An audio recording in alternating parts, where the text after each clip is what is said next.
Morning to all of you. We are ready for the third session of this QEEE course on concepts in fluid mechanics. Uh, Today we discuss about a couple of very important uh, considerations.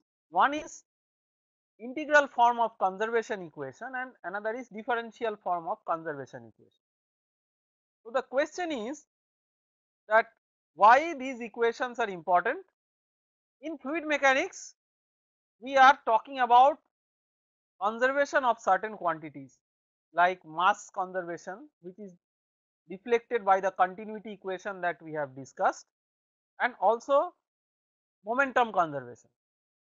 Now in addition you might also need the recourse to energy conservation and also species conservation. So conservation in various forms may need to be applied, but one has to see that at least from a fundamental fluid mechanics perspective uh, one needs to apply the mass and the momentum conservation.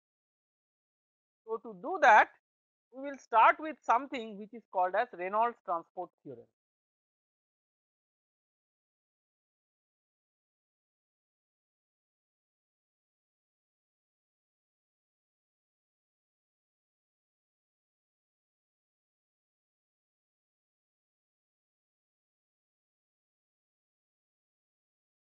In Reynolds transport theorem what we are trying to do is as follows. Let us try to understand that why do we need such a theorem. Remember that all the equations or all the basic laws in continuum mechanics are intrinsically developed for a control mass system. That means there is a system which is of fixed mass and fixed identity, and the law of motion is applied to that system. Now the question is that what happens if we are trying to write the corresponding law from an Eulerian perspective. Control mass system based perspective is like Lagrangian perspective.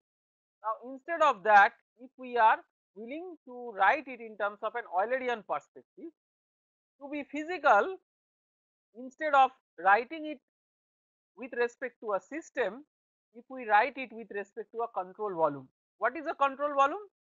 Control volume is an entity across which there is a transport. So control volume may be a fixed space or a moving space across which there is a transfer of say mass, momentum, energy and so on. So our motivation is to express the basic laws which are commonly written in terms of system, express those in terms of control volume. Now uh, to do that we need a theorem called as Reynolds transport theorem. So to explain what the theorem is, let us say that we have a fixed region uh, occupying a certain mass which is also fixed, and this is the configuration of the mass at time t. So this is the system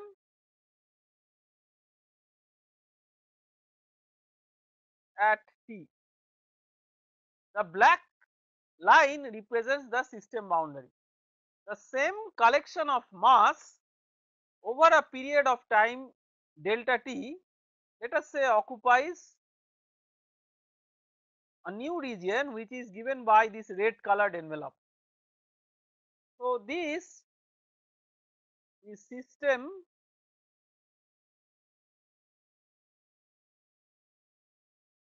at t plus delta t. Okay.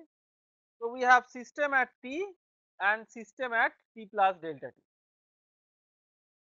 Now we have to keep in mind that we are interested to calculate the change in property, and for that let us say n is any extensive property.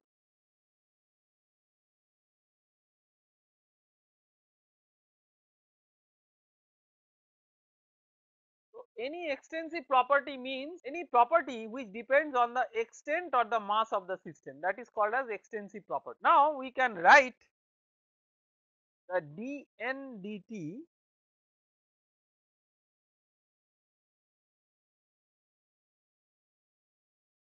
of the system as follows. So dn dt of the system by basic definition is limit as delta t tends to 0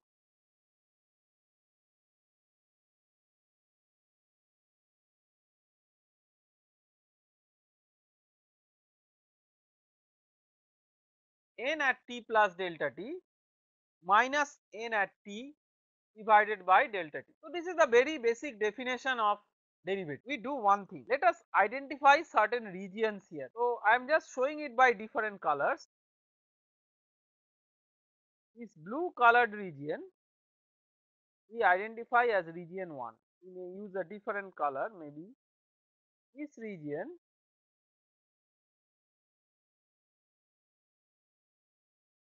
we identify as region 2,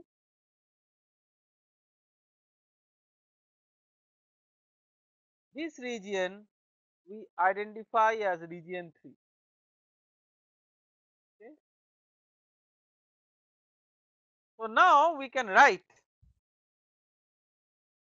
n at t plus delta t, it is essentially the summation of n for region 2 and 3, and n at t is essentially summation of n for region 1 and 2. So we can write this as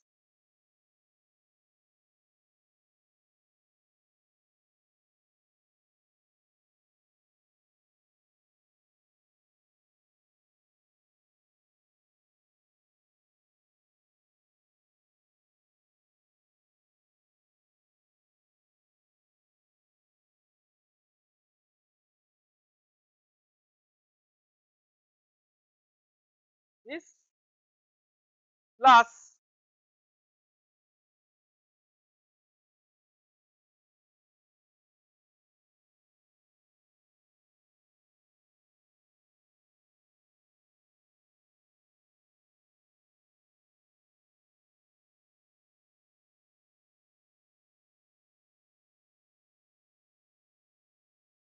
this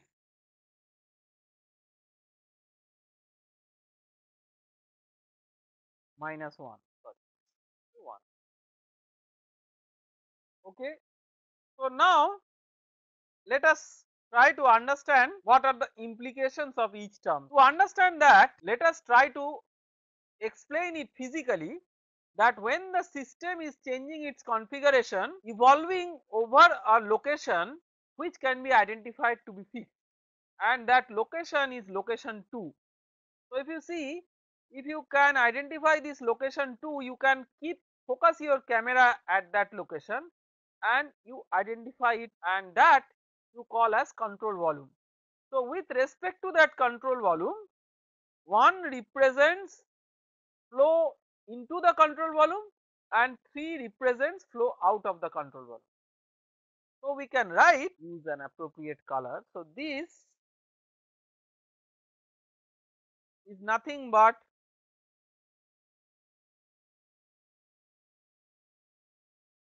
the rate of change of n with respect to the control volume. So this is rate of change of n with respect to the control volume, and one important thing is that here we are using partial derivative. Why we are using partial derivative? See, this symbol is partial derivative. Why are we using partial derivative? We are using partial derivative because of the fact that we are differentiating with respect to time at a given spatial location. That spatial location may be moving, deforming, whatever, but it is a given spatial location. So keeping space as fixed, we are differentiating with respect to time. That is why the partial derivative. The remaining term, this one, which is essentially rate of outflow minus inflow of n. you can write this, let us dn dt of the system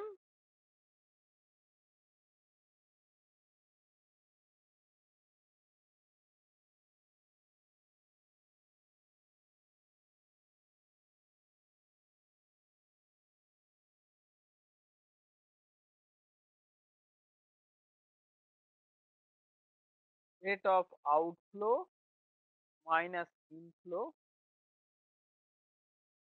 of N. How to express these mathematically? Rate of outflow minus inflow. So, what is this? To understand this, let us define small n as capital N per unit mass.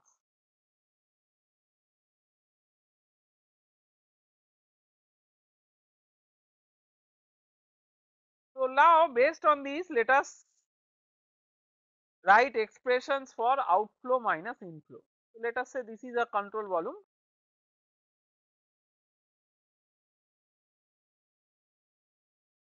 dA, let dA be a differential area located on the control volume, or to be precise, located on the control surface. The surface that bounds the control volume is called as control surface.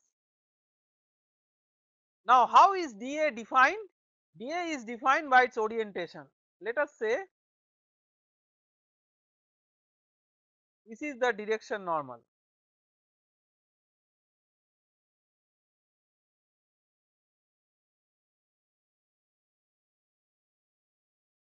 and let us say that V be the velocity of flow across that surface.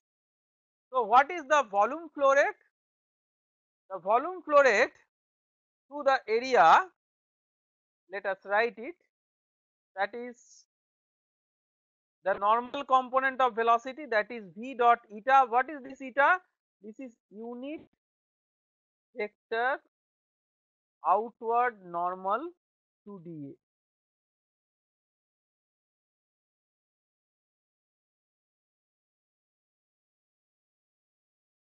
So, v dot eta is basically the normal component of velocity, that times dA is the volume flow rate, that times rho is the mass flow rate, and if small n is the property per unit mass, then this is the total flow of rate of flow of property across the surface.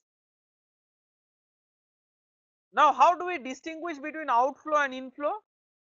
So, here you can see the dot product of V and eta, that dot product is positive and that indicates out. Let us see what do we indicate or what do we infer if it is inflow in place of outflow, say some inflow boundary like. So, let us say this is the normal direction here, and the velocity direction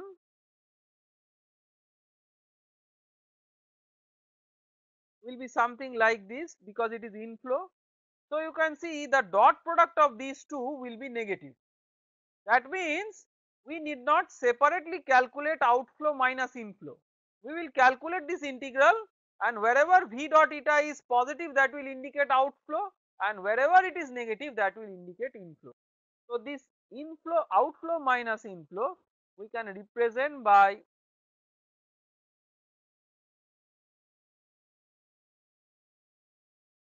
this term integrated over the entire control surface. So, the control surface, some part is outflow, some part is inflow, and some part is zero flow, and zero flow is indicated by V equal to 0. Remember that this is actually when expressed in appropriate coordinate system, this can be expressed by double integral. So, I am not doing that here because this is this kind of notation, this is a symbolic notation.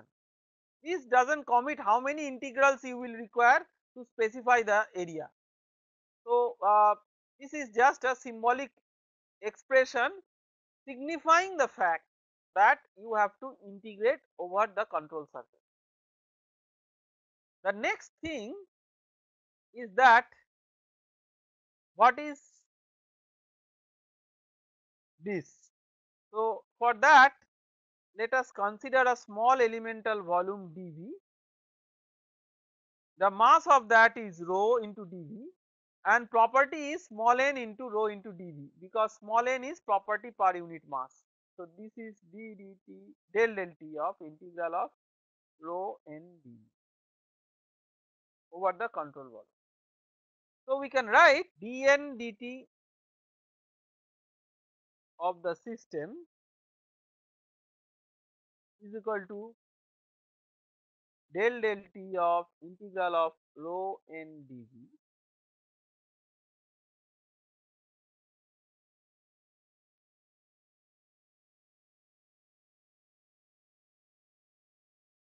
the expression is not yet complete, because we have to keep a subtle thing in mind, that this V is something which is very unique.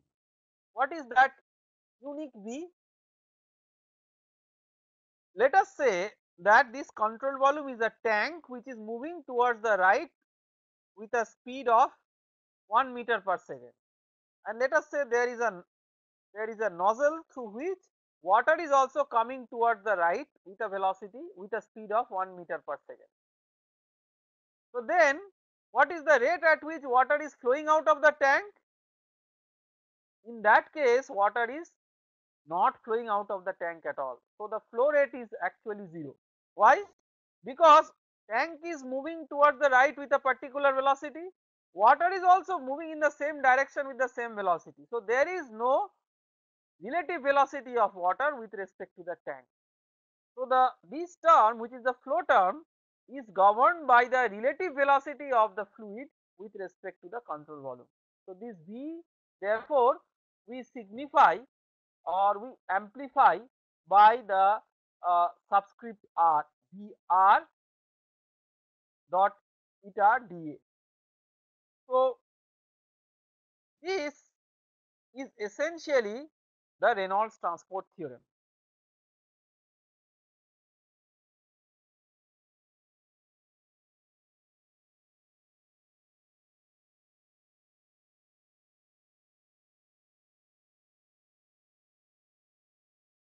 So, again I am repeating why this is important.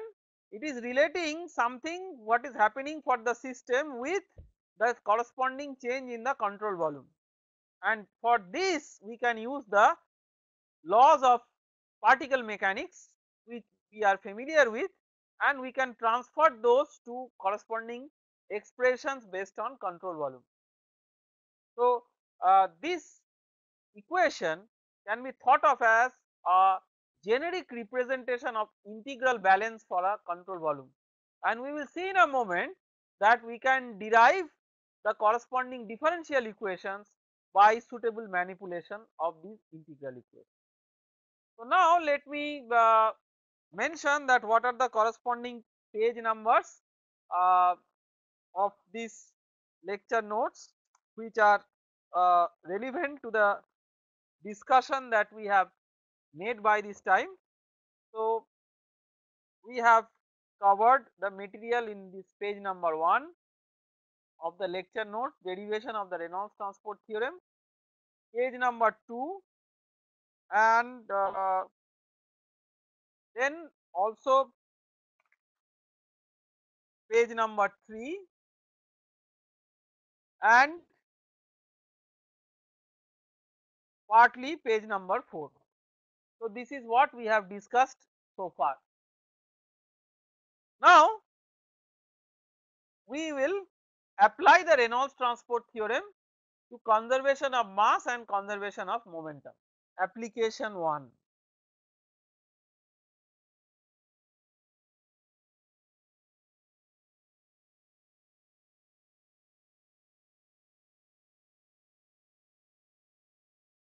Conservation of mass.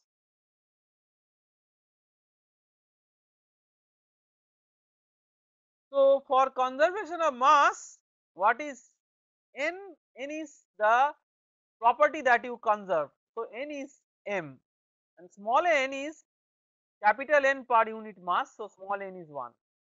So, we can write dm dt of the system. I am just substituting these things in the Reynolds transport theorem,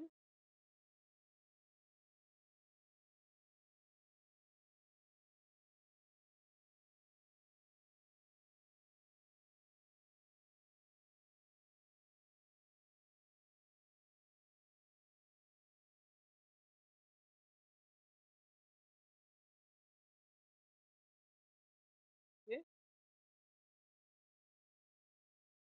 Next, we will make a couple of simplified assumptions.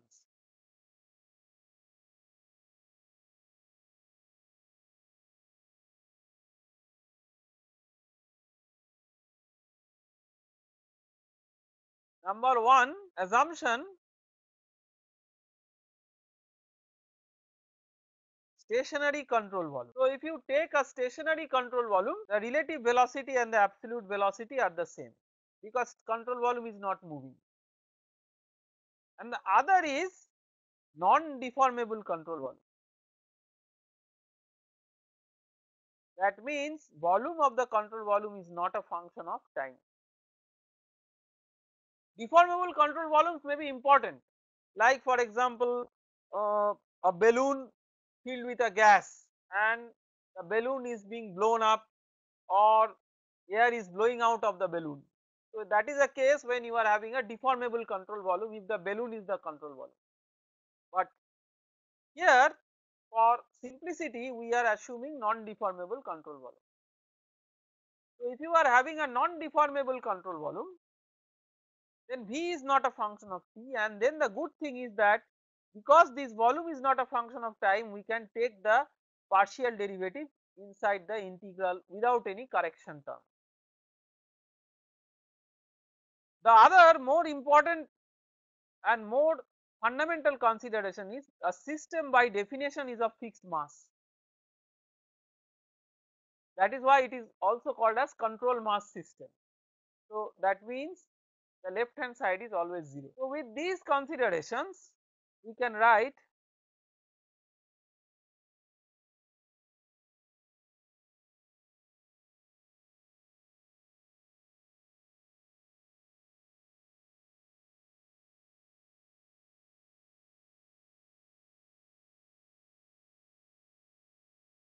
the next strategy will be to convert this area integral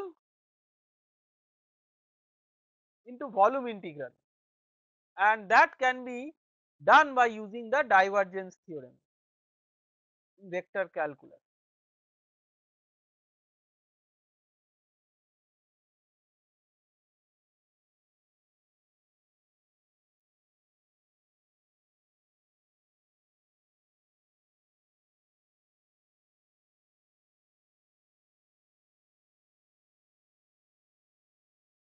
This is the divergence theorem. You have to keep in mind that uh, it is important that this, it is not just good enough that this f is a vector function, but it is also important that this surface is a surface that completely bounds this volume. This is very important. So, because this control surface is a surface that completely bounds the volume, control volume, and f for example is rho v. So, here we can write this as divergence of rho v dv. So, we can write, if we bring everything to the left hand side,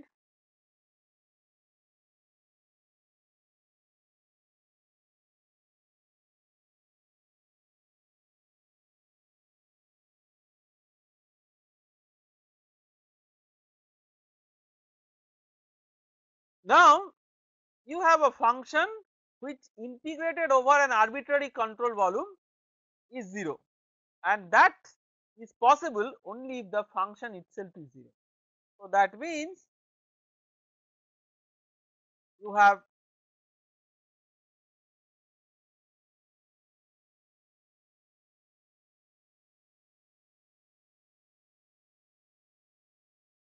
this is the well known differential form of the continuity equation, which we derived from other considerations earlier, and now we show that how we are able to derive the same equation by using the Reynolds transport. This is essentially what we have covered in page 4 of the lecture note, page 4 of the lecture note. So, next we go for conservation of linear momentum.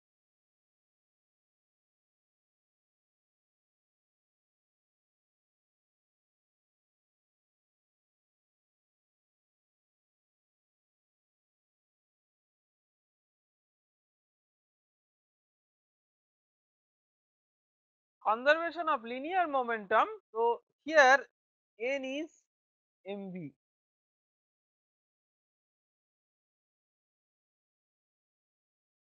This is what you want to conserve. Small n is v. Now, for a packet of fluid, essentially every particle may have a different velocity. So, it may be better represented as integral of dmv, because every elemental mass may have a different velocity. Had all the mass at a common velocity, then mv is fine, but otherwise it is better to, I mean these are just few subtle points, but if you just write mv, it does not make a conceptual understanding wise difference, but mathematically it may not be very correct. What we are writing is d dt of n system. This is the Reynolds transport theorem we are writing for the conservation of momentum.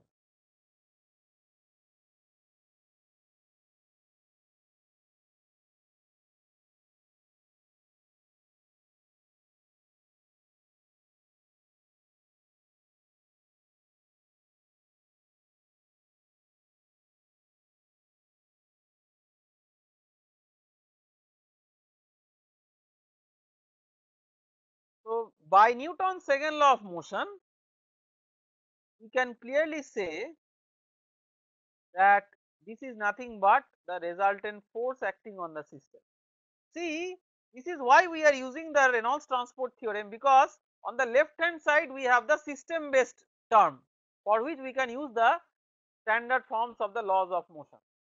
Interestingly, in the limit as delta t tends to 0, for which we have derived this Reynolds transport theorem, force on the system and force on the control volume, they are technically the same.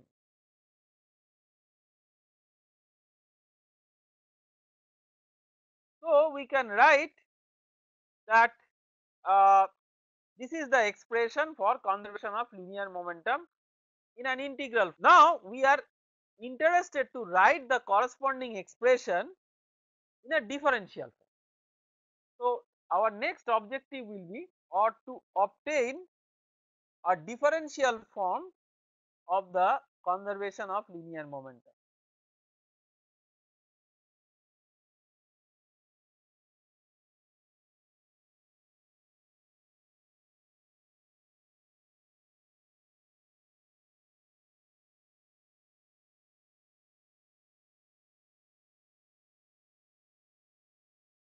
So, to do that, we have to understand that this force F, what we mentioned in the previous uh, page, it may be force on the system or force on the control volume. These in continuum mechanics can be described as two types. One is surface force, another is body force. The surface force acts on the surface and normally is expressed as per unit surface area, and body force acts over the volume of a body and is normally expressed per unit volume. Body force and surface force, these need to be mathematically characterized. That will complete the characterization of the conservation of linear momentum in the integral form, and then we will convert it into differential form. That will be our strategy. So, let us, so surface force is normally expressed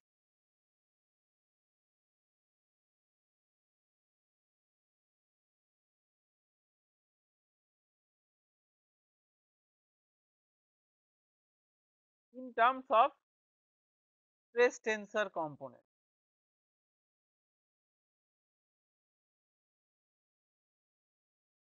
that is tau yj.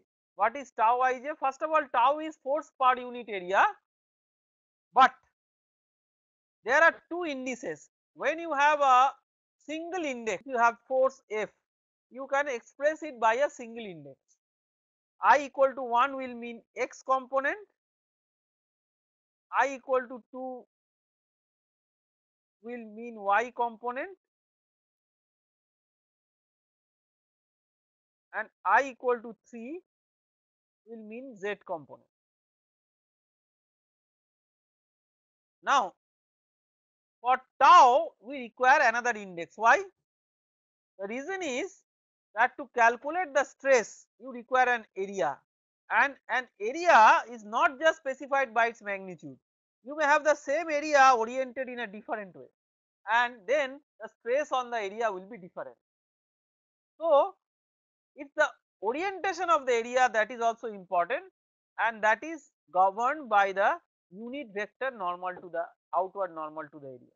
So, another index is preserved to specify the definition of that unit vector. That is why two indices are required, and hence this is called as a second order tensor. To explain the nomenclature here, I am writing what this I and j mean. So, I means the direction normal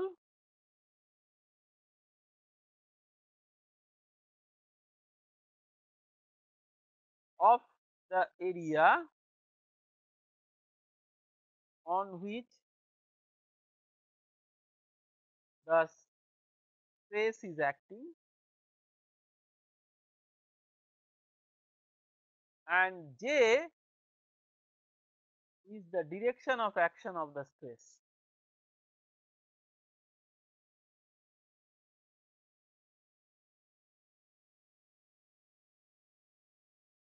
Just to explain you how these terminologies are applied, I will draw a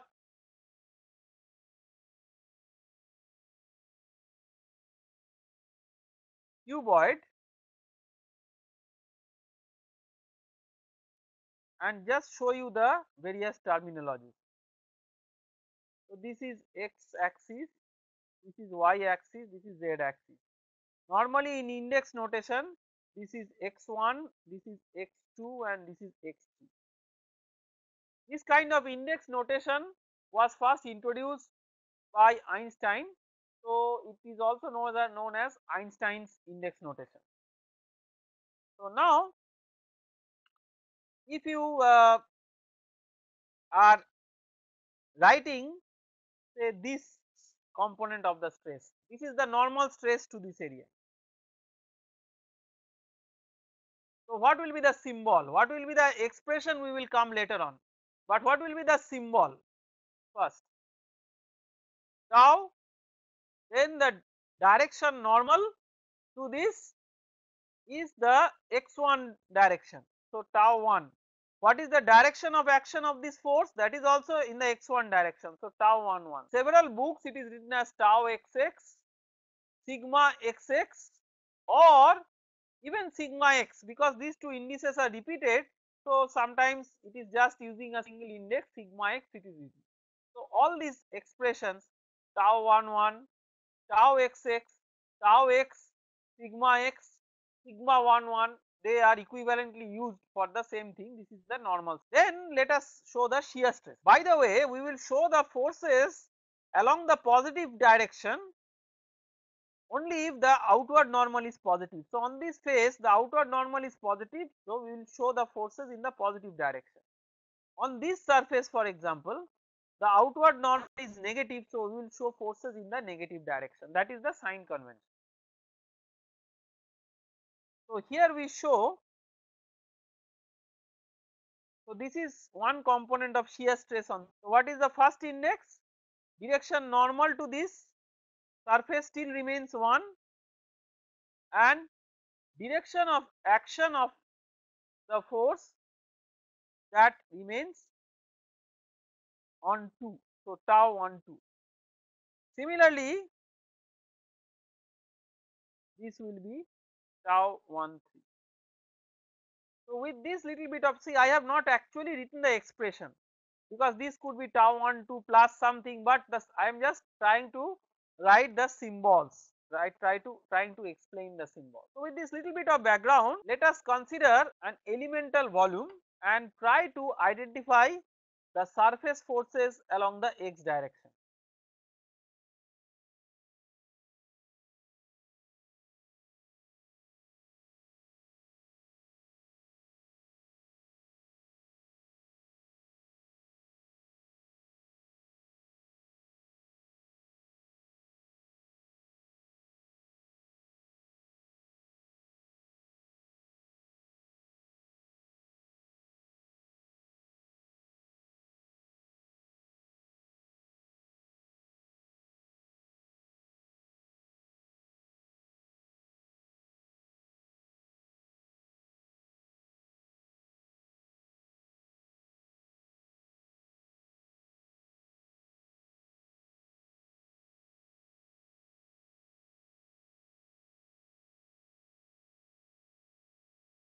With these dimensions, let us identify the surface forces along the x direction. We will show the surface forces in the x direction only for clarity, just because in this figure if we show all forces in all directions, this will be a very clumsy figure. Even just if we write forces along x direction, you will see that because we have to write in all the 6 faces, it will be quite clumsy, but let us try to do that.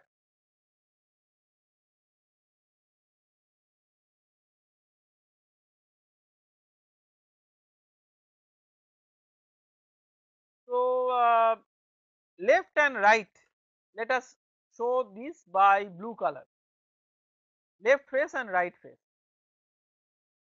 So this one is the direction of the normal stress. Why negative direction? Because the normal itself is in the negative direction. So this is tau 11, as I have already mentioned in the previous page. Tau 11, this is force per unit area. So that times this area of the left face, this is delta x2 in delta x. And what is this here? This is tau 11. If this is tau 11 here, this is tau 11 plus del tau 11 del x1 into delta x1 plus other terms which I am not writing into delta x2 into delta x. Let us write it for the bottom and the top surface. So for the bottom surface, what is the direction normal? For the bottom surface, let me write it with green color. For the bottom surface, what is the direction normal? This surface, for the bottom surface, direction normal is negative of x2. So the force along 1, remember we are showing force along x direction or x1 direction. So this is tau 2, direction normal is 2 and direction of action of the force is 1. So tau 2 1 into delta x1 into delta x3,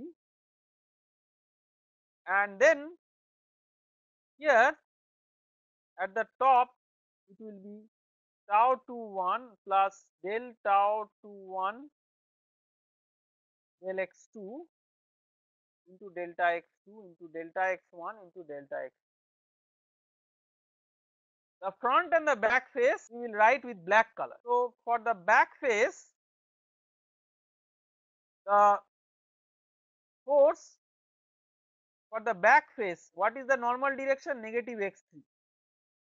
So we can write the force as like this, tau 3 1 into delta x1 into delta x2, and in the front face the normal, outward normal is x3, so it becomes tau 3 1 plus del tau 3 1 del x3 into delta x3 times delta x1 delta x. So the resultant force along x1, these are only surface force, F surface along x1. What is that? You have to make a vector sum or algebraic sum in this case because all are in the same direction. So first take these two. So then tau 11 and tau 11 get cancelled. So it becomes del tau 11 del x1 into delta x1 into delta x2 into delta x3. Similarly, for the other surfaces,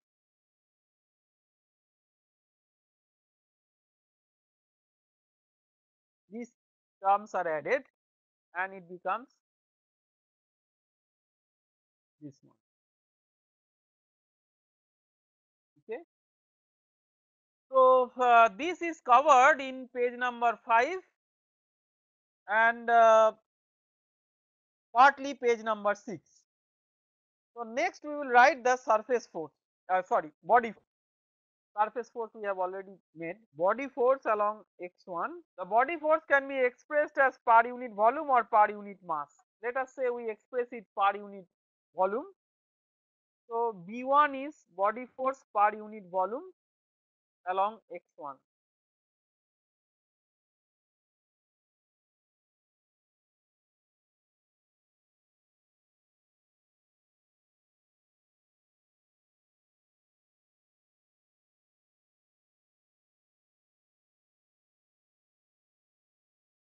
So B1 into delta x1 into delta x2 into delta x. This is very simple to write. Now I will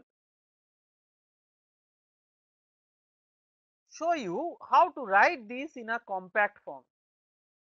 See, this you can write as summation of del tau j1 del xj, j is equal to 1 to 3. Put j equal to 1, you will get the first term. Put j equal to 2, you will get the second term, and put j equal to 3, you will get the third term. So this is summation of del tau j1 del xj for j equal to 1 to 3. Okay. Einstein introduced a notation where he said that it is not necessary to use this summation because if there is a repeated index, this j index is repeated, there will be an invisible summation over that.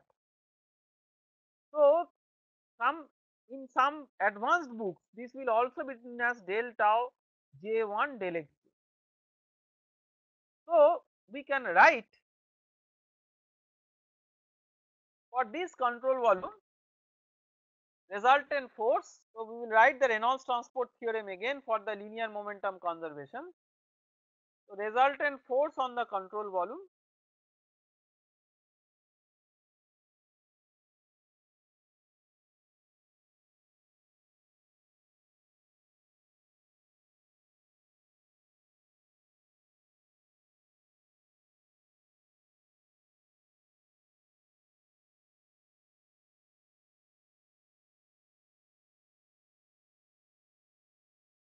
let us write x component.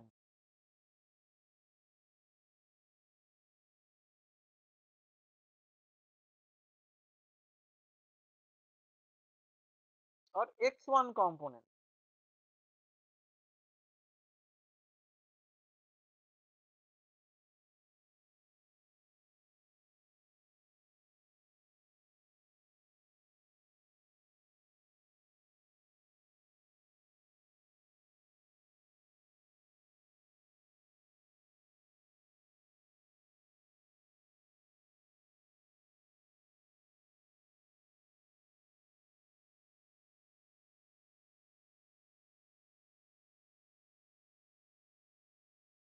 Okay.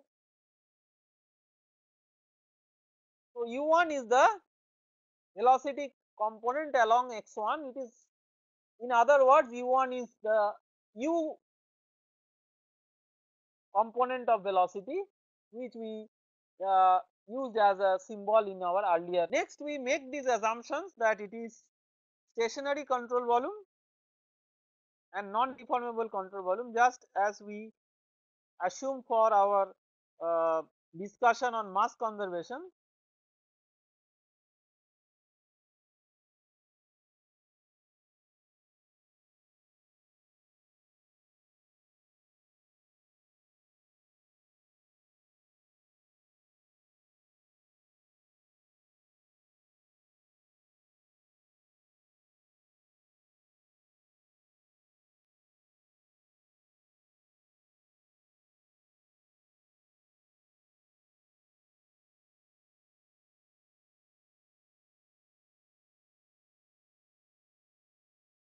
Okay. Next what we will do is we will write the expression of force. So, expression of force, one will be surface force, it will be what? It will be del tau J1 L x j times it was delta x1, delta x2, delta x3 is nothing but the differential volume dV, and then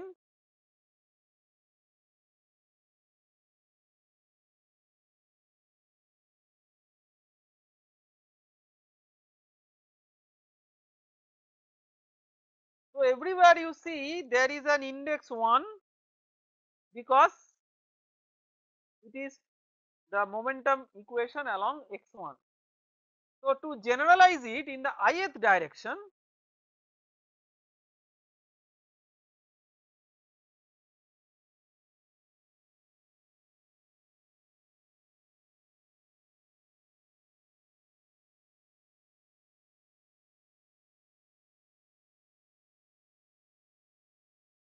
I am writing the right hand side left and left hand side right, because normally in fluid mechanics the force terms are written in the right and the acceleration terms are written in the left.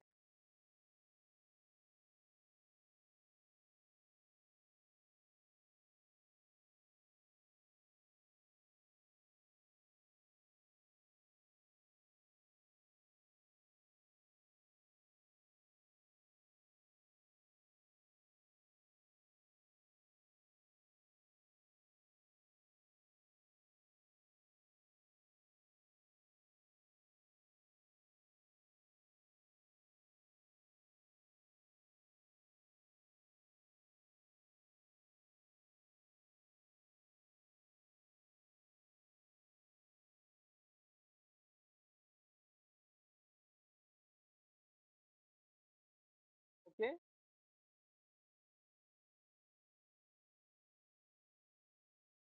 So, now oh, there is a dV that I have missed here. Okay. Now, see, all the terms are volume integrals except this term. So, we will convert this into volume integral by using the divergence theorem. So, this will be divergence of rho UIV. So, I am writing afresh all the terms in the next page.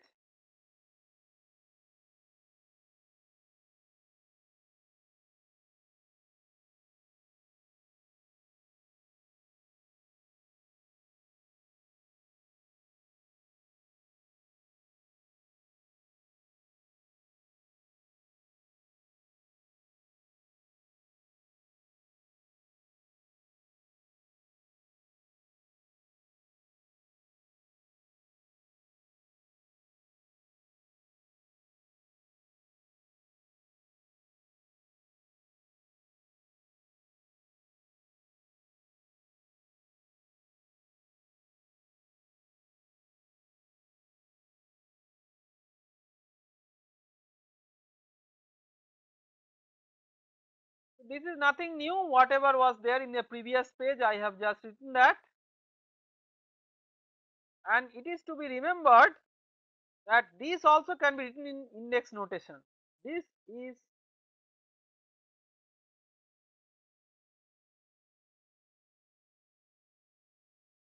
written as del del xj of rho ui uj. Why? what is divergence of f or divergence of a vector A? This is uh, I del x plus j del y plus k del z dot with axi plus ayj plus azk. So del ax del x plus del ay del y plus del az del z. So it is summation of del aj del x, that j is equal to 1 to 3. So here A is this B vector. So uj del x. Now just like the conservation of uh, mass, here also we see that integral of something dv becomes 0. Since the choice of the control volume is arbitrary, that means that something is 0, that leads to the differential form of the momentum equation.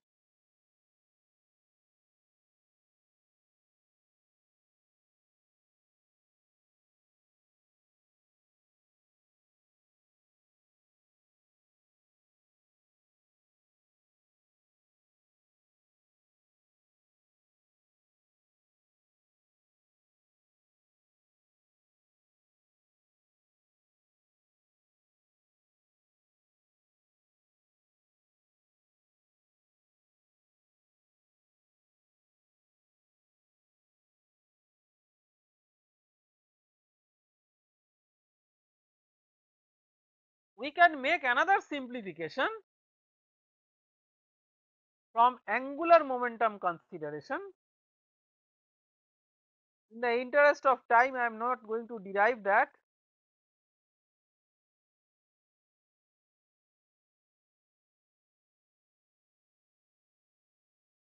It can be shown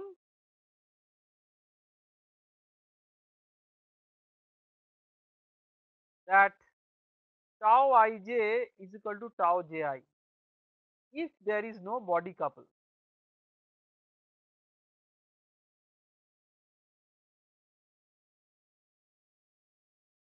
That is, the stress tensor is symmetric. Therefore, we can write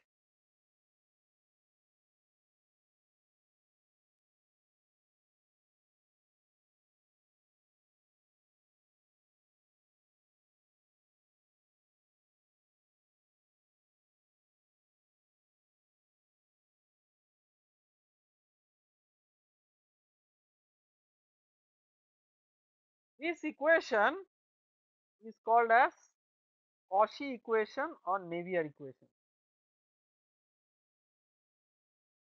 This is not the Navier-Stokes equation. For Navier-Stokes, we have to go a little bit further forward.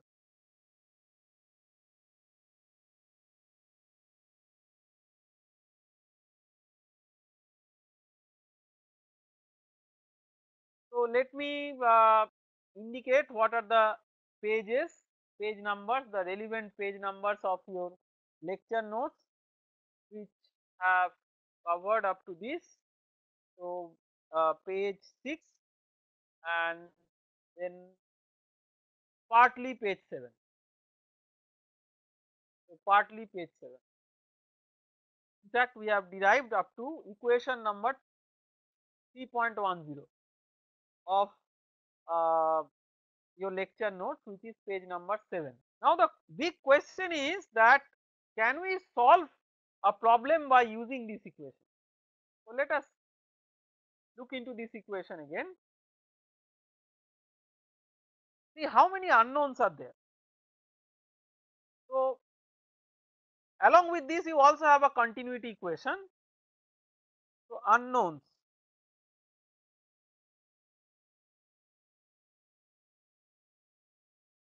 The unknowns are, you have uh, rho.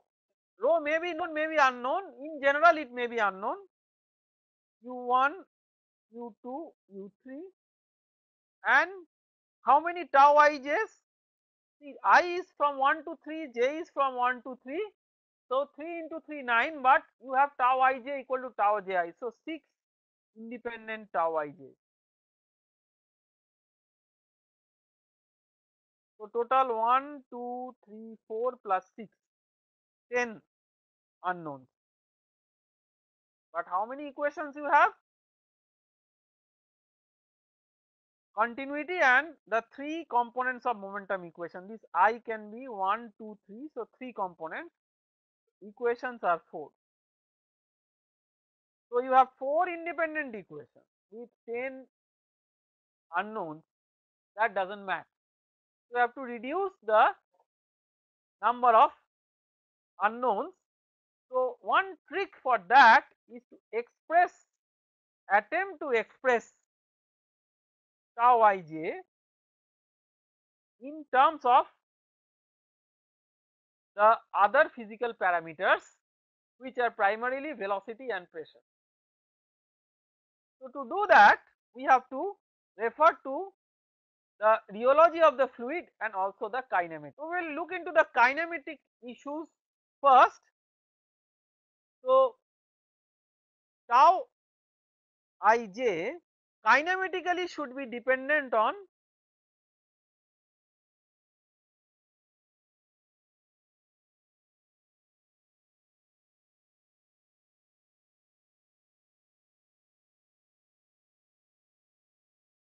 the velocity, the generalized velocity gradient, del u I del x. Now you can write del u I del xj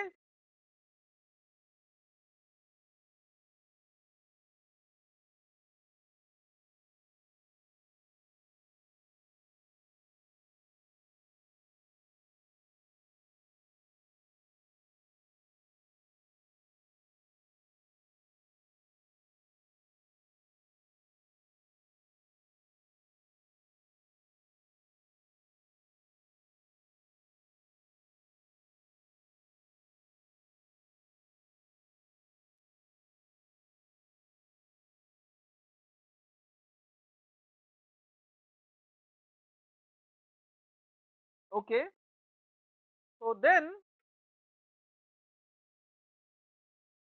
this this is just you have written A is equal to half of A plus B plus half of A minus B, but this have a special meaning.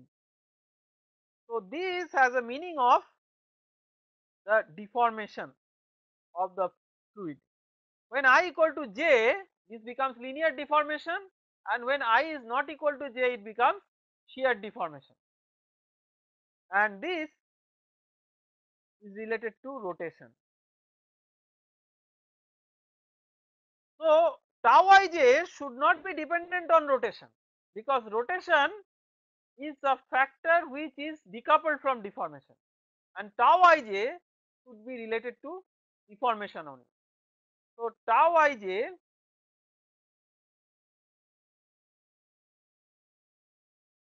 should be a function of deformation. However, there is a component of tau ij, there is a component of stress which acts on a fluid even when it is at rest. That is, there is a deformation independent component, that is called as hydrostatic component of stress. So tau ij, it has two components. One is hydrostatic component, another is deviatory component. What is hydrostatic and what is deviatory? Hydrostatic component is a component which will be acting even if the fluid is at rest, even if the fluid is not deforming. So it is not related to deformation, and deviatory component is a component which is related to deformation. So symbolically we can write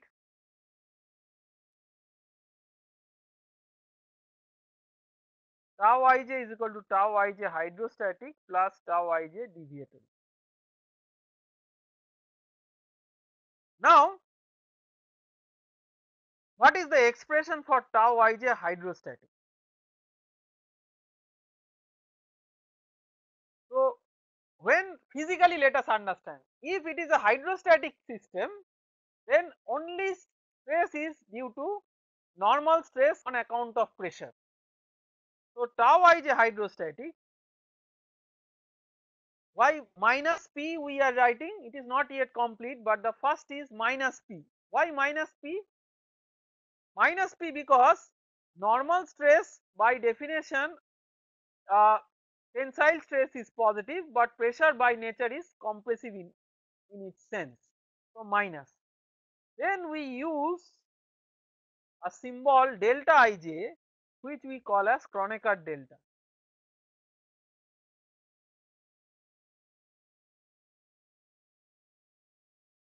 So this is equal to 1 if j is equal to I and it is 0 otherwise.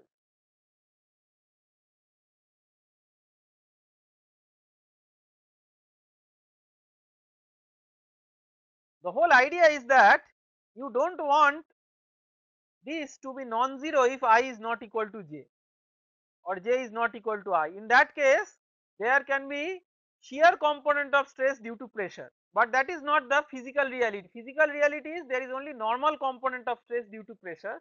So when I and j are equal, then only this becomes minus p into 1, otherwise this becomes minus p into 0. In addition, we can say that tau ij deviatoric should be a function of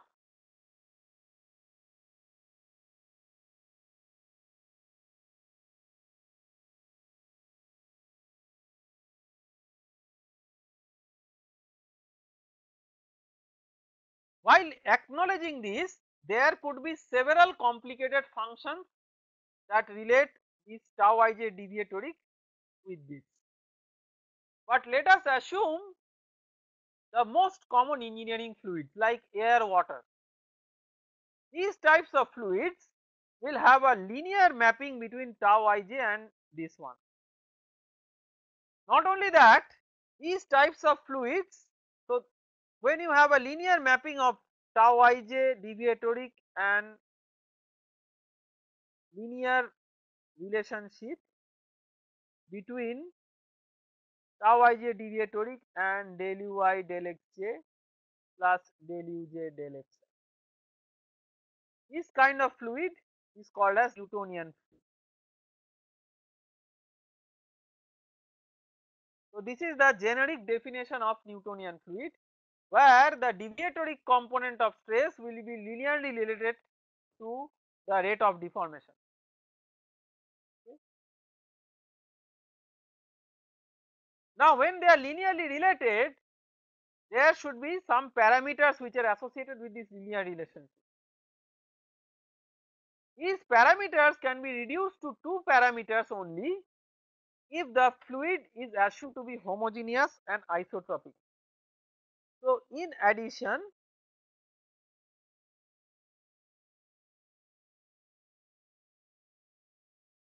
assume homogeneous and isotropic fluids.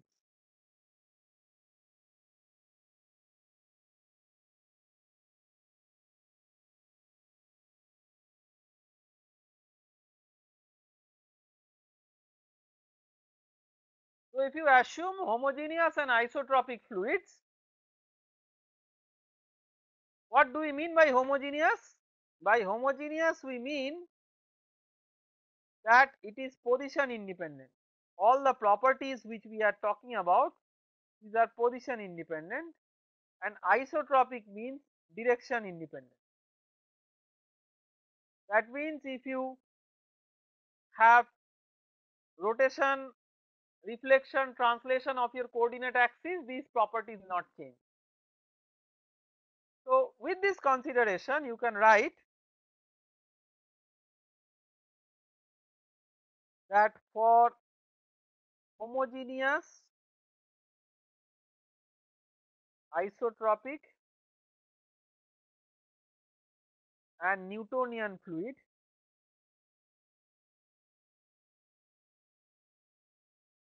tau ij deviatoric plus sorry, tau ij total, not tau ij deviatory. Tau ij total is tau ij hydrostatic plus tau ij deviatory. So deviatoric is related to deformation. One aspect is volumetric deformation, another aspect is linear deformation. So volumetric deformation is what? Del u1 del x1 plus del u2 del x2 plus del u3 del x3. So this we can write in shorthand index notation as del uk del xk. And because it is generally related to normal stress, see, volumetric deformation is not related to shear stress. So this is also multiplied by delta ij, but it is not exactly this, it is related to volumetric deformation. So there must be a parameter which is linearly mapping this with the volumetric deformation, that parameter we call as lambda. And there is a parameter which is related to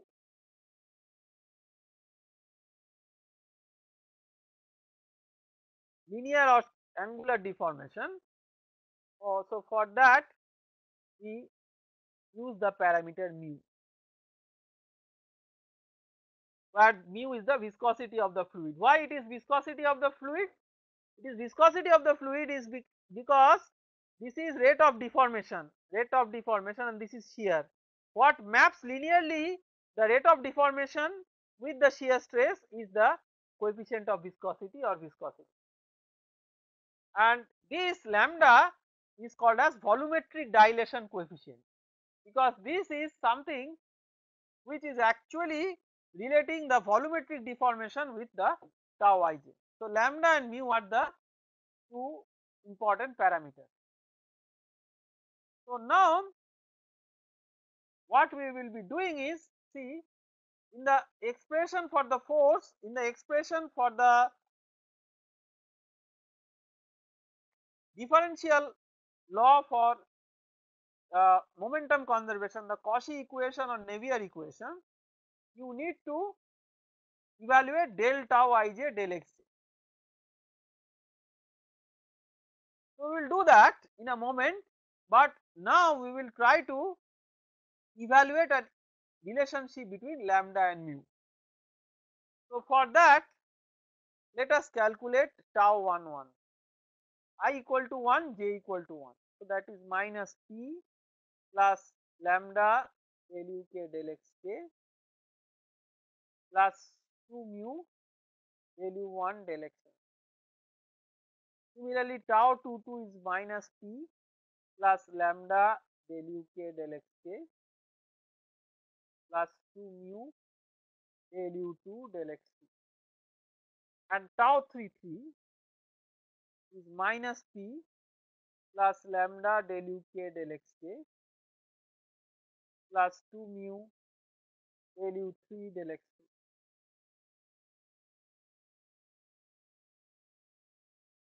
So now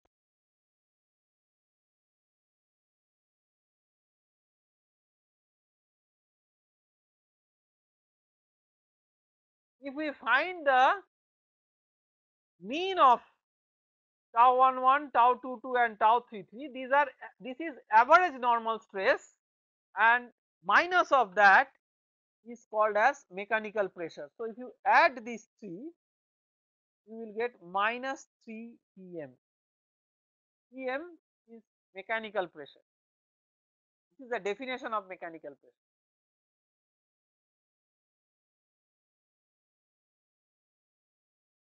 Right hand side, this P is called as thermodynamic pressure.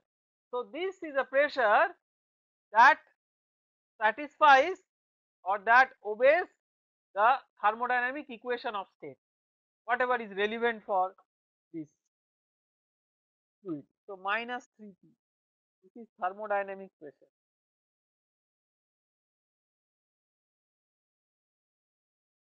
plus 3 lambda plus 2 mu del uk del xk. Why? This also becomes del uk del xk. If you add this, del u1 del x1 plus del u2 del x2 plus del u3 del x3, that is del uk del x. So we can simplify this and write Pm is equal to P minus lambda plus 2/3 mu del uk del x. So we can understand now that there is a difference between mechanical and thermodynamic pressure. Of course, the difference does not matter if it is incompressible flow, because if it is incompressible flow, this is identically 0. This is 0 for incompressible flow.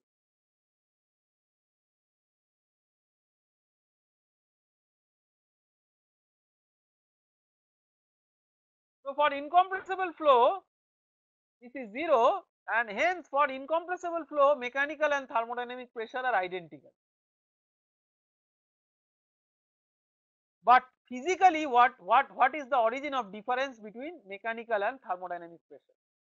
The thermodynamic pressure will include all possible degrees of freedom of the molecules, the translational, rotational, vibrational, whereas the mechanical pressure will concern only about translational degrees of freedom.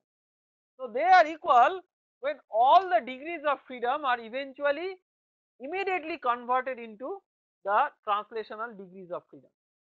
Now that is possible only if you allow sufficient time to do that. But if the process is very fast, for example, there is a bubble which is very rapidly expanding, contracting, expanding, contracting, then the time available with the bubble to achieve the equilibration of mechanical pressure with thermodynamic pressure, that is not permissible, and then actually mechanical pressure and thermodynamic pressure are not the same under those circumstances. So what we can say is that normally mechanical pressure and thermodynamic pressure will be equal, because the fluid will relax very fast as compared to what is the time scale of disturbance uh, over which disturbance which is imposed on it, but there can be exceptional cases when these two are not equal. For normal circumstances it will be equal, and therefore Stokes came up with a hypothesis. This is called as Stokes hypothesis.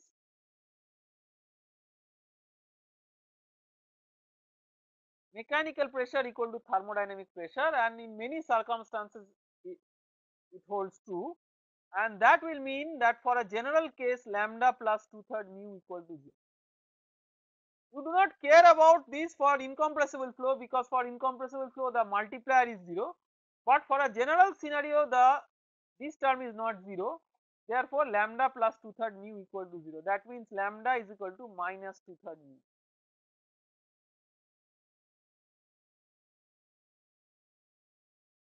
Because viscosity of a fluid is positive, we expect that the lambda will be negative, and the reason is as follows, that if the fluid is already expanding, stretching in volume, the incremental stress required to stretch it further, that is negative.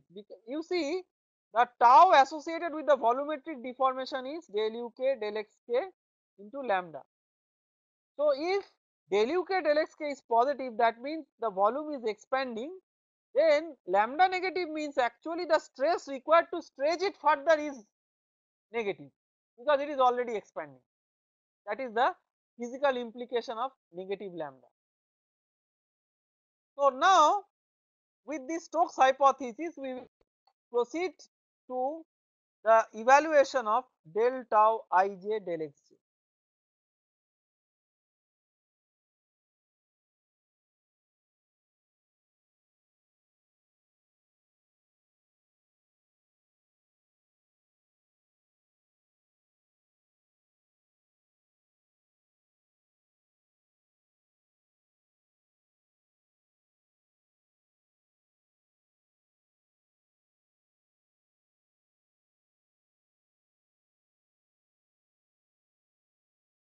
Remember that delta ij is equal to 1 only when j is equal to I. So this becomes minus del p del xi.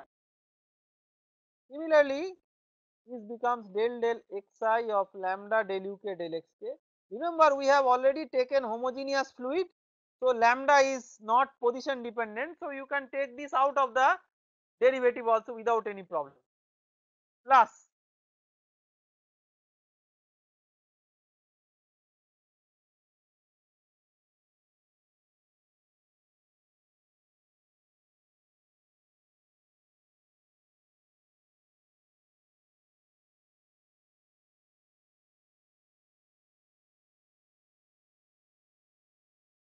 this one.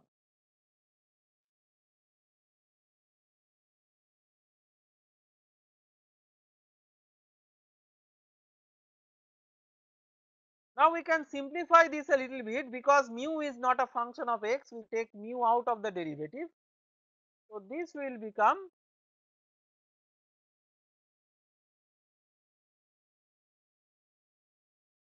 for continuity in partial derivative, this is as good as mu del xi of del uj del x,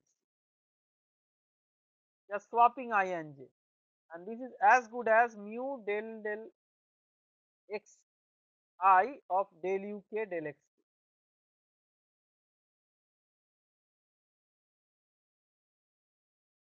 Therefore, let us write the expression for del tau ij del xj.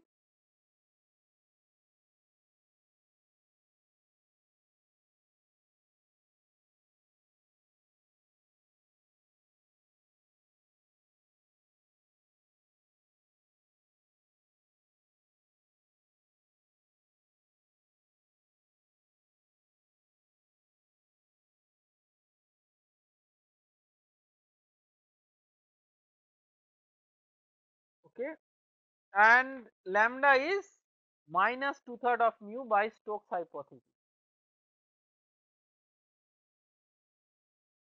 So let us write the final equation now. So we have this Navier equation, we will substitute that here.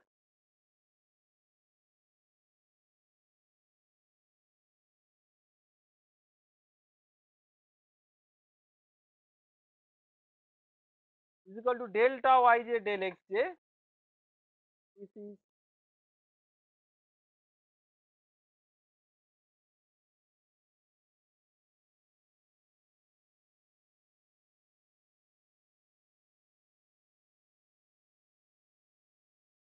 mu by 3 del k del xj plus the body force per unit volume. So this equation combines the Navier's equation with the Stokes hypothesis for homogeneous and isotropic fluid, and a fluid which is following Stokes hypothesis is also called a Stokesian fluid. So this is for homogeneous, isotropic, Newtonian and Stokesian fluid, and this is known as Navier-Stokes equation.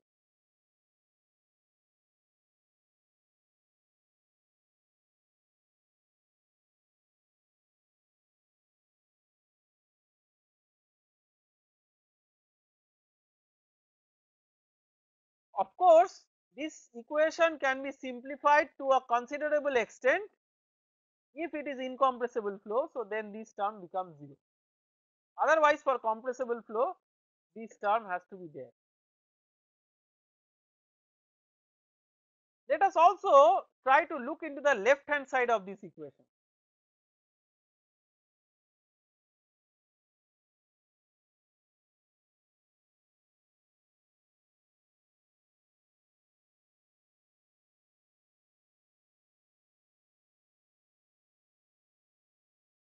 So this is, we use the product rule.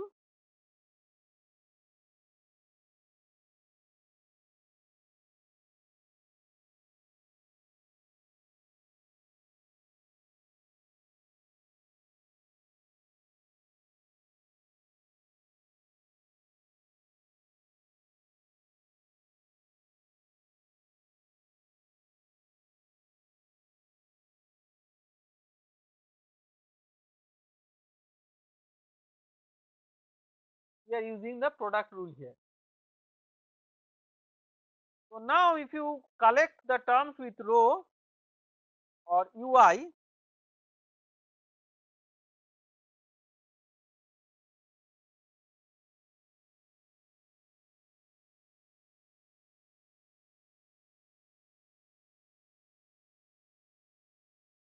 and collect the terms with rho,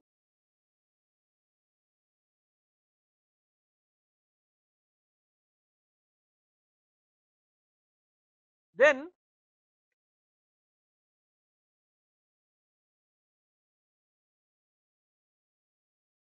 this is 0 because this is nothing but the continuity equation. So the left hand side can be written also as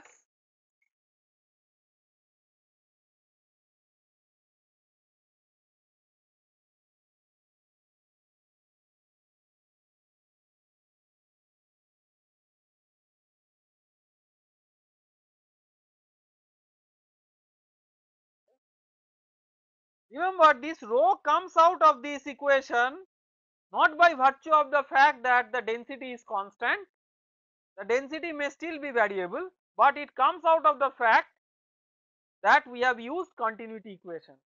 So if we use this black colored uh, expressions, then this is called as conservative form of the Navier-Stokes equation, which we commonly use for CFD techniques.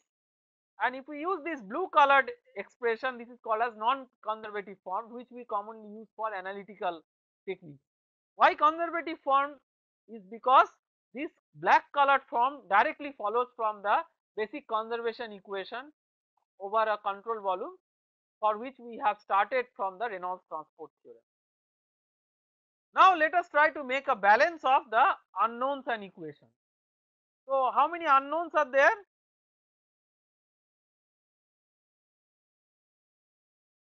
You have rho, u1, u2, u3. Now pressure also has appeared as a new unknown. And what are the equations? There are 4 equations: continuity and x momentum. So you have 1, 2, 3, 4, 5, 5 unknowns and 4 equations. So again, unknowns and equations are not matching. They will match exactly if you are somehow given rho. If rho is no more an unknown, then unknown and equation will match, and you can solve the continuity and the Navier-Stokes equation independently. However, if rho is not a constant and if rho is not also given, how do you prescribe rho? Then you have to describe rho by an additional equation. Rho is a function of pressure and temperature. This is the equation of state. So that additional equation closes the system if temperature is constant. But if temperature is not constant, you have to have another governing equation of temperature, and that is nothing but the energy equation, which is commonly covered in the course of heat transfer. Now we will wind up today's discussion uh, with a note that how challenging are the Navier-Stokes equations to solve. In the next session we will discuss about solutions of Navier-Stokes equation, but we have to understand that how challenging are these equations to solve. Well, it is not a simple question because it depends on which terms are there and which terms are not there. So physically in the Navier-Stokes equation, this is so this you can understand is the acceleration along the ith direction. So the left hand side is mass into acceleration per unit volume. So right hand side is force per unit volume. This is pressure force due to pressure gradient. This is force due to viscous stress. This is force due to volumetric expansion or contraction, and this is the body force. Okay. So now depending on which of these are important, which are not. For example, if the acceleration terms are not important, the Navier-Stokes equation becomes linear. Why linear? The non-linearity in this partial differential equation comes into the picture because of this particular term. So if this term is not there, then it becomes linear and it becomes analytically tractable until and unless there is some non-linearity in the right hand side because of additional body force, which could be due to electric effect, magnetic effect, whatever. When the left hand side is there, and when there is non-zero convective component of acceleration, then these equations actually become coupled nonlinear equations. Not only that, there is another challenge. The challenge is that you have pressure as an unknown, but you do not have an independent governing equation of pressure.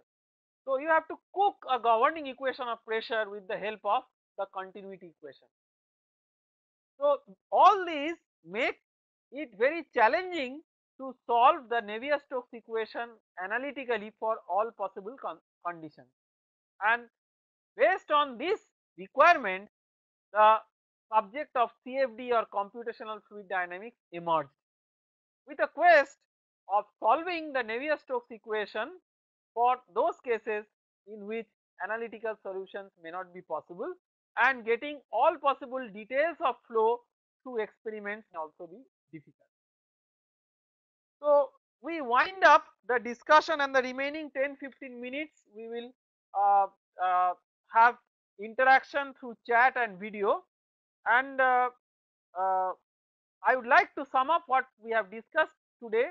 So we have discussed about the integral forms of the conservation equation through Reynolds transport theorem. Then we have derived the differential forms of mass conservation and differential forms of momentum conservation, and in a very special scenario that has led to the derivation of the Navier-Stokes equation. So with all these comments, I would like to open this session for interaction. So because we had earlier interacted through chat, I would now welcome video interactions, and in case there are questions, but please ask very relevant questions what we have covered in this session. Just anything and everything under the earth uh, which falls in your query, please do not ask that kind of questions, because your questions should not only benefit you, but this should also benefit the entire audience which is participating in this program. So let us wait for the question. So there is a chat question: is Navier-Stokes equation applicable in aerodynamics? Is Navier-Stokes equation applicable in aerodynamics? Yes, of course, Navier-Stokes equation is applicable in aerodynamics. Okay, please introduce yourself and ask question. Sir, hello sir. Yes, Hello please sir. go ahead. Sir, I want to ask you that deviatory component of this. I am Ram Puneet Kumar sir. Okay. Sir, is deviatory component of the stress could be interact with the rotational deformation? You can only No, sir no. define the. Rotate, it is not rotational deformation, it is rotation. See, rotation resembles rigid body type of behavior, so that is not related to deformation. Stress is always related to deformation. If there is no deformation, only stress could be hydrostatic stress but not deviatory. Sir, there is also a question from yesterday class. Okay, please tell.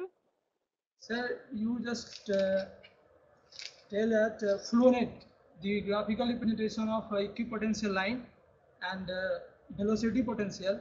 Sir, if No, flow not line, equipotential and velocity potential. It is a constant stream function line and equipotential line.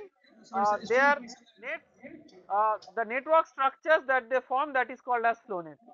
Sir, if in a flow net, the equipotential line which is perpendicular to that flow line or the flow channel which comes from one part of water where water is hang, but to the another part of dam, as we can take the example of dam in which one part is Okay. full of water and one part another part is empty.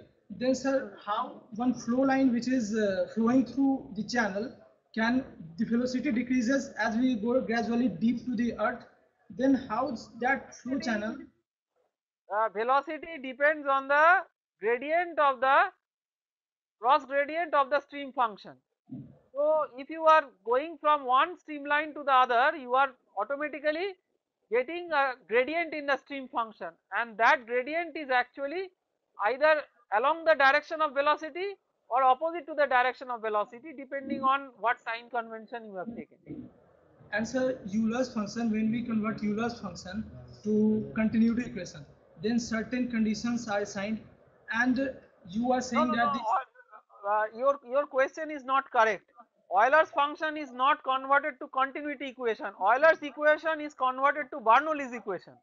Yes, sir, Okay, there Bernoulli. is no relationship between Euler's function and continuity equation. So in that Bernoulli equation, you are saying that the irrotational ohm vector, that is vorticity, could be zero, Yes, yes. or del vector is in the streamline function, or Yes, yes. v vector cross ohm vector is perpendicular to dl. Sir, yes, if the fluid flow is rotational, then could possible that the other two conditions are satisfied? Yes, that is what I have essentially meant. Any of these three conditions should be satisfied. So, But if it is rotational flow also you can apply if any of the other two conditions are satisfied. But if it's a rotational flow, the dl vector is not in the direction of v vector, therefore it is not in direction of streamline. No, dl vector is according to your choice. The dl vector is a direction differentially small direction vector which you Yes. can take according to your wish. So, if you align it along the streamline, you can use it even if the flow has rotation. Okay, sir. Thank you, sir. Hello, sir. I am Vipin Kumar. Yes. Sir, my question is for sir, what is the equation of state, and sir, what is the relation between temperature, pressure, and density? So, equation of state is the thermodynamic equation that relates pressure, density and temperature. For ideal gas, it is the P by rho equal to RT, right? That is the ideal gas equation of state. So, depending on the nature of the substance, this relationship will be different. Like for some other non-ideal gases, you may use the van der Waals equation, or there could be, if you look into thermodynamics book, in the chapter properties of substances, you will see various equations of state, but most popular equation of state which is commonly introduced even in the school level, that is the ideal gas equation of state, P by rho equal to RT. Sir, next question, sir. Sir, stream function U is equal to curly psi by curly x, but sir, V is equal to minus curly psi by curly x. Negative sign is not understand. No, it is like you have to satisfy the continuity equation. In the continuity equation, you have del u del x plus del v del y equal to 0. If you have to take one plus, the other has to be minus, so that the continuity equation has to be satisfied. Sir, Two-dimensional incompressible form of the continuity equation has to be satisfied. Sir, The definition is based on that. Sir, but sir, velocity potential function, sir, U is equal to minus curly phi curly x, V is equal to minus curly phi curly x. No, it's not a question of minus or plus. See, I already told, again I am repeating. You use the vector identity that curl of gradient of a scalar, curl of grad of phi equal to 0. So, because for irrotational flow curl of V equal to 0, so you can express V as grad phi or V as minus grad phi. So, grad phi is del phi, grad phi, the gradient of phi is I del phi del x plus j del phi del y plus k del phi del z. So, you can use U as del phi del x, V as del phi del y, W as del phi del z, or U as minus del phi del x, V as minus del phi del y, W as minus del phi del z. It follows from the basic definition. Thank you very much. So, we will meet again tomorrow.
you.